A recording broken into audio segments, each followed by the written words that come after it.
आज खूप लवकर उठून आंघोळ केली होती, कारण आज होती भोगी. आता भोगीच्या दिवशी केसावर आंघोळ करायची असे सगळेजण सांगतात. काही जण म्हणतात केस धुतल्याने केस वाढतात, तर परंपरा सांगते की वाईट विचार, नकारात्मक गोष्टी, आळस दूर करण्यासाठी केस धुवायची. नंतर केली पूजा आणि गेले मार्केटमध्ये, कारण मला ना सुगडासाठी काही सामान घ्यायचं होतं. ते घेऊन घरी आले आणि आज मला भोगीची भाजी बनवायची होती. त्यासाठी म्हणून इथे बसून आहे ना भाजी साफ करून घेतली. आणि खरं बघायला गेलं अर्धा ते 1 तास मी भाजी साफ करत होती. त्याच्यानंतर भाजी साफ करून घेतली आणि पटापट अशी भोगीची भाजी बनवायला घेतली. आता तुमच्याकडे कशी भोगीची भाजी करतात ना, तेही मला कमेंट करून नक्कीच सांगा बरं का.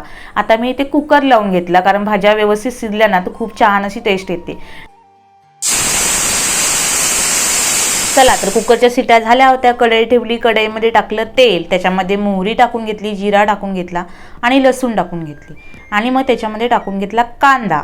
आता कांदा टाकून झाल्यावर मस्त असं फ्राय करून घेतला आणि मग टाकून घेतला टमाटर कांदा पण छान असं परतून घेतला. आणि मग सगळे घरातले जे मसाले होते ना ते सगळे ॲड करून घेतले आणि छान असे परतून मिक्स करून घेतले. आणि हो, तुमच्याकडे भाजी कशी बनवतात ना मला हेही सांगा कमेंट करून.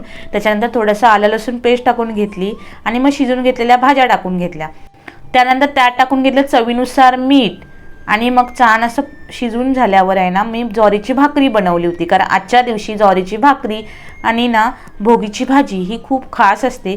चला तर आजचा व्हिडिओ तुम्हाला आवडला असेल ना तर लाईक आणि शेअर आणि सबस्क्राईब नक्की करा. भेटूया पुढच्या ब्लॉगमध्ये. तोपर्यंत बाय.